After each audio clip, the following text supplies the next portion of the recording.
नमस्कार दोस्तों, मैं आपका दोस्त बीएल आपके अपने YouTube channel all in one with BL पर आपका स्वागत करता हूं। दोस्तों, हम पढ़ रहे थे भारत का भूगोल और भारत के भूगोल के बारे में हमने भू आकृति पढ़ी, हिमालय की श्रेणियों का जो भाग थे वो पढ़े। तो आज का जो हमारा टॉपिक है वो है भारत की जो प्रमुख घाटियां हैं उनके बारे में पढ़ेंगे और दक्षिण और मध्य भारत में जो पहाड़ियां हैं उनके बारे में भी देखेंगे। तो बने रहिए मेरे साथ और शुरू करते हैं। हमारा जो आज का टॉपिक है स्टार्टिंग में भारत की प्रमुख घाटियां। तो भारत के भूगोल में भारत की प्रमुख घाटियों के बारे में देखते हैं आज। और प्रमुख घाटियों में जम्मू कश्मीर में जो है मरवरा घाटी, और ये लद्दाख की प्रसिद्ध घाटी मानी जाती है। और एक है चुम्बी घाटी, ये त्रिकोणीय जंक्शन है और भारत भूटान और तिब्बत के मध्य में ये त्रिकोणीय जंक्शन है। इस घाटी से तीनों देशों के लिए रास्ता जाता है। चुम्बी घाटी जो है, चुम्बी घाटी का सामरिक महत्व है और इसे माओ त्से तुंग ने तिब्बत की ऐसी हथेली बताया था जिसकी 5 अंगुलियां हैं: लद्दाख, सिक्किम, नेपाल, भूटान तथा अरुणाचल प्रदेश। और यही कारण है कि चीन सदैव इस क्षेत्र पर नजर बनाए रखता है। मतलब ये जो चुम्बी घाटी है वो पांचों जगह के लिए बहुत ही महत्वपूर्ण है: लद्दाख, सिक्किम, नेपाल, भूटान और अरुणाचल प्रदेश के लिए। और चीन का बार बार यहाँ पर हस्तक्षेप करना भी इसी यही कारण है उसका। यह घाटी सिलीगुड़ी घाटी के लगभग 500 किलोमीटर की दूर है और इसे चिकन नेक के नाम से भी जाना जाता है। इसे भारत के चिकन नेक से नाम से जाना जाता है, किसको? चुम्बी घाटी को। और सिलीगुड़ी घाटी से 500 किलोमीटर की दूरी पर ये स्थित है। चुम्बी घाटी पहले सिक्किम का हिस्सा हुआ करती थी, जो वर्ष 1992 में तिब्बत का अंग बनी। यहाँ के स्थानीय निवासी प्रोमोबा कहा जाते हैं, जो तिब्बती वंश के थे। पहले ये भारत का हिस्सा थी, लेकिन बाद में ये 1992 में तिब्बत का हिस्सा बनी थी। अब आपके लिए यहाँ पे एक क्वेश्चन है कि भारत से तिब्बत जो है कौन से अधिनियम के तहत या कौन से कानून के तहत भारत से अलग हुआ था, तो वो आपको कमेंट बॉक्स में बताना है। वर्ष 1904 में अंग्रेजी शासन और तिब्बत के बीच हुए समझौते के बाद ऊन याक और सुहागा का बड़ा रास्ता, मतलब बड़ा व्यापारिक मार्ग बन करके उभरा था। तो 1904 में जो अंग्रेज और तिब्बत के बीच में समझौता हुआ था, उसमें यून के लिए, याक के लिए और सुहागा के लिए यहाँ से पास करके बड़ा व्यापारिक मार्ग ये बना था उस वक्त में। अब देखते हैं हिमालय प्रदेश में कौन कौन सी घाटियां हैं। तो चुम्बी घाटी जो है, चुम्बी चुम्बी घाटी में चुम्बी, भारमौर, डलहौजी और खज्जियार, ये प्रमुख पर्यटन स्थल जो है वो चुम्बी घाटी के अंदर ही स्थित है, जो हिमाचल प्रदेश में है। कांगड़ा घाटी प्रमुख सांस्कृतिक एवं पर्यटन स्थल धर्मशाला में इसी घाटी में स्थित है। तो कांगड़ा घाटी में क्या है, सांस्कृतिक और पर्यटन स्थल जो है धर्मशाला में, जो वो सब इसी कांगड़ा घाटी के अंदर स्थित है।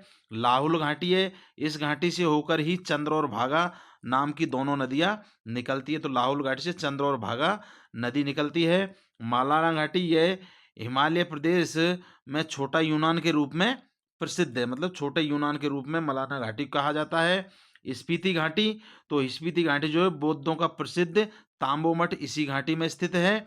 और पांगी घाटी, यह पंगवाल और भोटी लोग का आवास क्षेत्र पांगी घाटी में स्थित है। कुल्लू घाटी, इसे देवताओं की घाटी भी कहा जाता है और इसे 7 दिवसीय दशहरा त्योहार के लिए भी जाना जाता है। और यह धौलाधुर एवं पीर पंजाल की श्रेणियों के मध्य में स्थित है कुल्लू घाटी।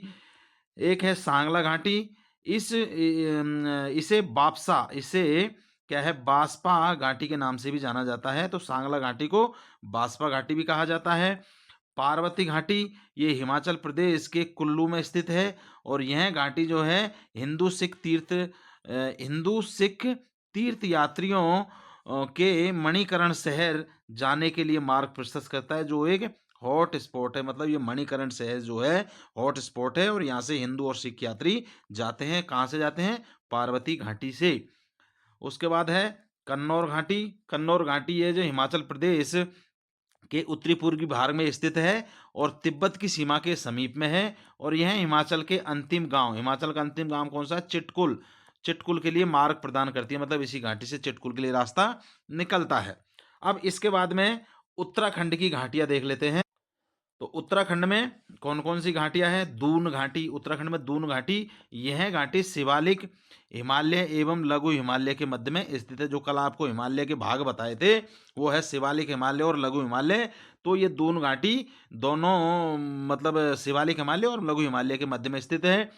जौहर घाटी, इसे मिलाम घाटी या गौरी घाटी के नाम से भी जाना जाता है। एक है फूलों की घाटी, फूलों की घाटी में क्या है? चमोली जिले में स्थित है ये, और वन्य जीवों के लिए प्रसिद्ध है, और इसे यूनेस्को के बायोस्फीयर नेटवर्क में 2004 में शामिल किया गया था। मतलब यूनेस्को का जो बायोस्फीयर नेटवर्क है, उसके अंदर 2004 में इस घाटी को शामिल किया गया था। कौन सी घाटी को? फूलों की घाटी को। याद रखना, ये इंपॉर्टेंट घाटी है। धर्मा घाटी, इसका निर्माण जो है धर्मा नदी से होता है। धर्मा नदी यहाँ से निकलती है, उसी से इस घाटी का निर्माण होता है।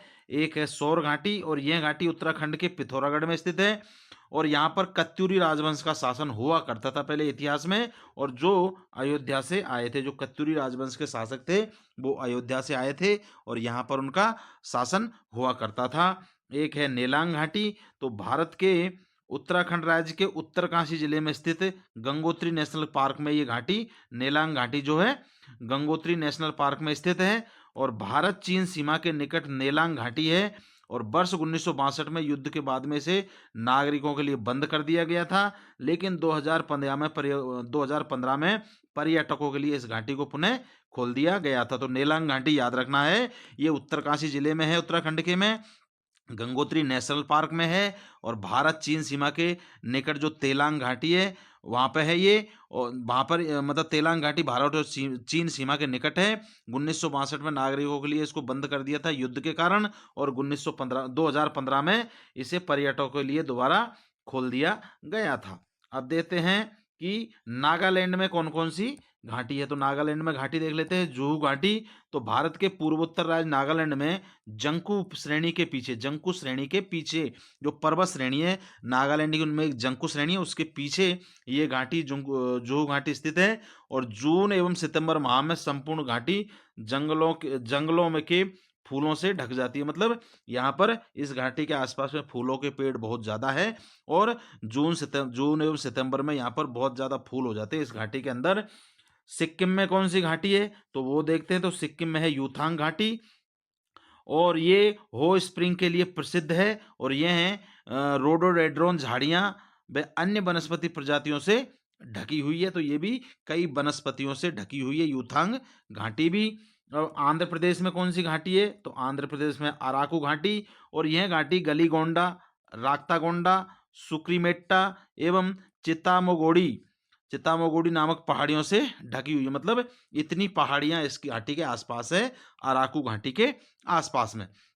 अब इसके बाद में देखते हैं तमिलनाडु में कौन सी घाटी है। तो तमिलनाडु में है कंबम घाटी। तो कंबम घाटी ये है क्या है? थेक्काड़ी थेक्काड़ी बरुसनाडु एवं कोडाइकलनाल पहाड़ियों से घिरी हुई है। तो मतलब इस कंबम घाटी के आसपास भी 3 पहाड़ियां हैं, इनके बीच में या इनके आसपास में ये घाटी स्थित है। केरल में कौन सी घाटी है? तो केरल का देख लेते हैं। शांति घाटी जैव विविधता हेतु प्रसिद्ध है। केरल में शांति घाटी जो है वो जैव विविधता हेतु प्रसिद्ध है, और यह केरल के पलक्कड़ जिले में नीलगिरी की पहाड़ियों पर स्थित है। और 1847 ईस्वी में रॉबर्ट वाइट जो अंग्रेजी गवर्नर था, वो यहाँ पर आने वाला प्रथम अंग्रेज था। तो 1847 में रॉबर्ट वाइट आने वाला प्रथम अंग्रेज था, वो कौन सी घाटी में? केरल घाटी में। तो ये क्वेश्चन ऐसे बन सकता है कि रॉबर्ट वाइट 1847 में सबसे पहले किस घाटी में जाने वाला प्रथम अंग्रेज था? तो वो केरल घाटी है। अब देख लेते हैं पश्चिम बंगाल की जो घाटियां है। तो नेवरा घाटी में यह है दार्जिलिंग के कालिम्पोंग में स्थित है, और यह सन 1986 में नेवरा घाटी को राष्ट्रीय पार्क घोषित किया गया था। यह भी इंपॉर्टेंट है, याद रखना। जो नेवरा घाटी है उसे 1986 में राष्ट्रीय पार्क घोषित किया गया था। ये पश्चिम बंगाल की घाटी है। अब देखते हैं इन घाटियों के बाद में कुछ पर्वत श्रेणी भी है। तो पर्वत श्रेणियों में दक्षिण भारत की जो पर्वत श्रेणी है उनके बारे में देख लेते हैं। अभी तक हमने कौन-कौन से स्टेट में कौन-कौन सी घाटियाँ हैं और वहाँ पे कौन से मार्ग है या कौन सी जगह पर ये स्थित है, उनके बारे में जाना। अब दक्षिण भारत में कुछ पर्वत श्रेणियाँ हैं, तो पर्वत श्रेणी में देख लेते हैं कि अरावली जो पर्वत है दक्षिण भारत के अंदर, इसकी जो लंबाई है वो 1100 किलोमीटर है। 1100 किलोमीटर कहाँ से कहाँ तक है? जो दिल्ली का पालम है, दिल्ली में जो पालम है वहाँ से लेकर के अहमदाबाद का पालमपुर शहर है वहाँ तक फैली हुई है अरावली की जो पर्वत श्रेणी है दक्षिण भारत में। और यह सबसे प्राचीन पर्वत श्रेणी है जो उत्तर से पश्चिम की तरफ फैली हुई है। अरावली पर्वत का सर्वोच्च शिखर जो है गुरु शिखर है, जो माउंट आबू की पहाड़ी पर स्थित है। बिल्कुल आपको पता है कि गुरु शिखर सबसे अरावली पर्वत का सबसे सर्वोच्च शिखर गुरु शिखर है जो माउंट आबू में है। और पीपली घाट दर्रा इसी पर्वत पर स्थित है, अरावली पर्वत पर ही पीपली घाट दर्रा स्थित है। यह मारवाड़ और मेवाड़ को अलग करने वाली श्रेणी है। देखिए, मारवाड़ और मेवाड़ को अलग करने वाली श्रेणी कौन सी है? अरावली पर्वत श्रेणी। याद रखना, पश्चिमी घाट या सौंदर्य श्रेणी, सौंदर्य श्रेणी, पश्चिमी घाट या सौंदर्य श्रेणी जो है पश्चिमी घाट पर्वत का फैलाव ताप्ती नदी घाटी से और नीलगिरी पहाड़ी तक है।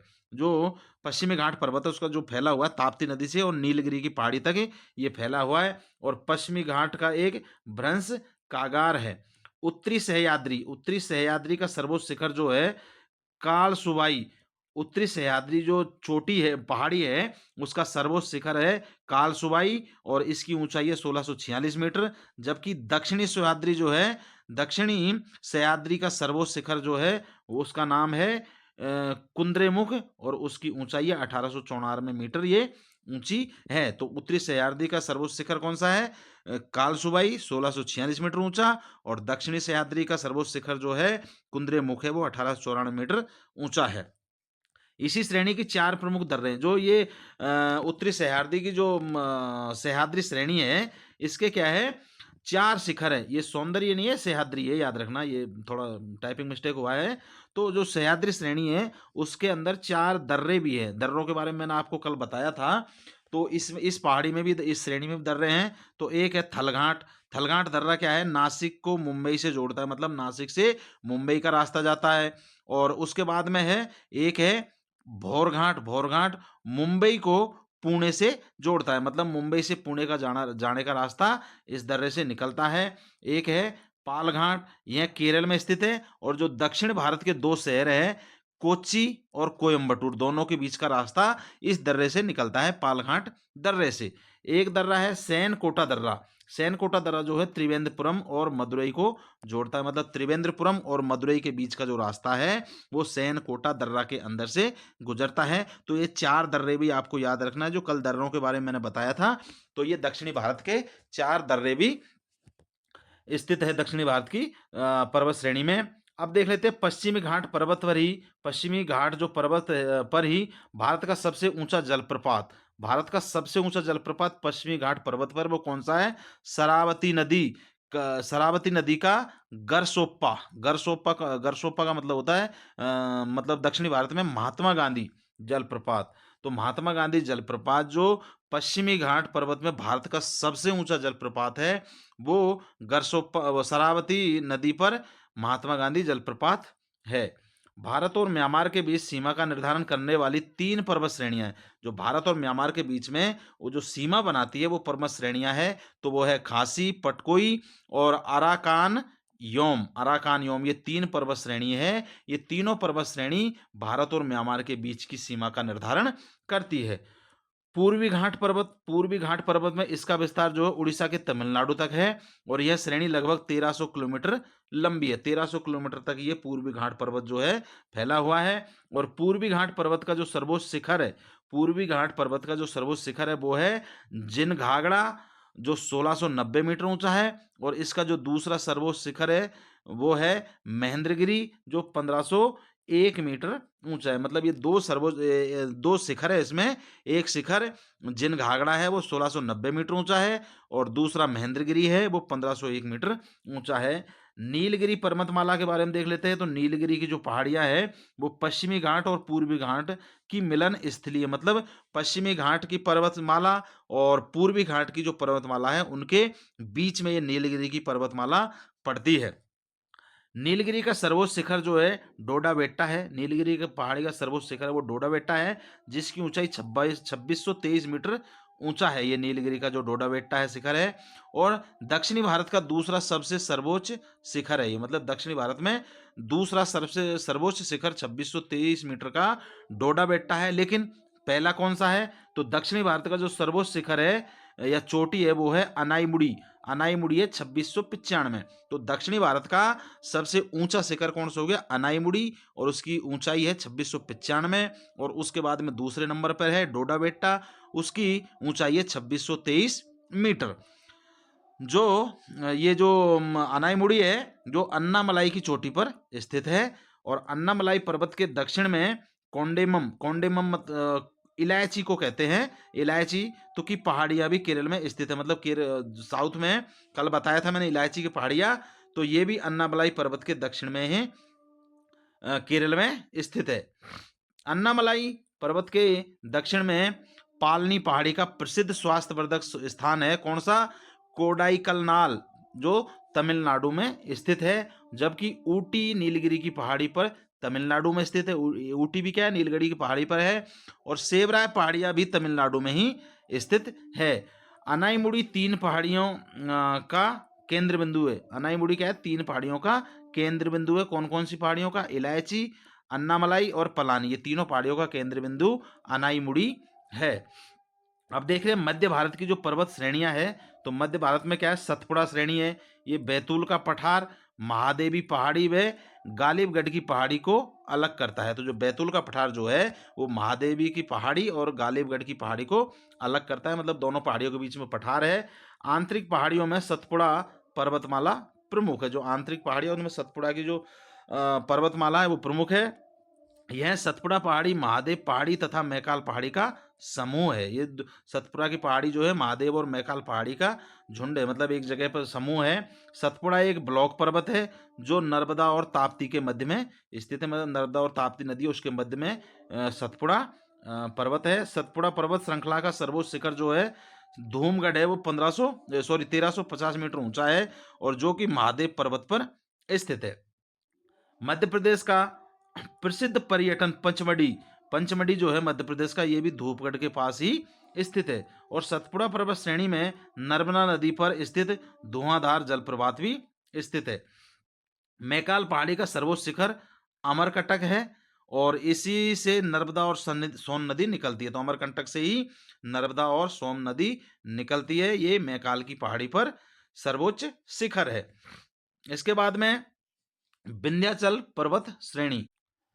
तो विंध्याचल पर्वत श्रेणी, ये विंध्याचल, भांडेर, कैमूर और पारसनाथ पहाड़ियों का समूह है, जो उत्तर भारत को दक्षिण भारत से अलग करता है। मतलब उत्तर भारत को दक्षिण भारत से अलग करने वाला विंध्याचल पर्वत श्रेणी है। विंध्याचल पर्वत श्रेणी नर्मदा की दरार घाटी की खड़ी ढाल है। दरार जो घाटी है, दरार घाटी, उसकी खड़ी ढाल है। और नर्मदा और ताप्ती नदियां पूर्व की ओर से बह करके पश्चिम की ओर बहती है और अरब सागर में गिरती है। और इसका कारण क्या है? इन दोनों नदियों का दरार घाटी में बहना है। मतलब दरार घाटी जो बहती है इस कारण से पूर्व की ओर से बहती है और पश्चिम की ओर ये इनका बहाव होता है।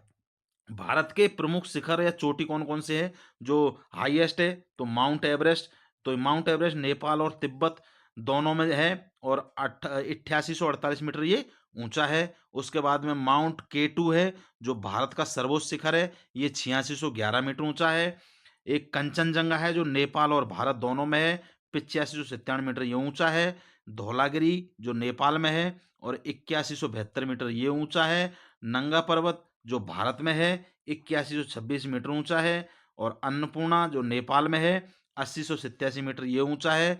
नंदा देवी पर्वत जो भारत में है 7817 मीटर ऊंचा है। और माउंट आबू का माउंट जो है भारत का है वो 7756 मीटर ऊंचा है। तो ये भारत के प्रमुख पर्वत हैं जिनकी ऊंचाई है, ये कौन कौन से देश में या कौन कौन सी जगह पर स्थित है।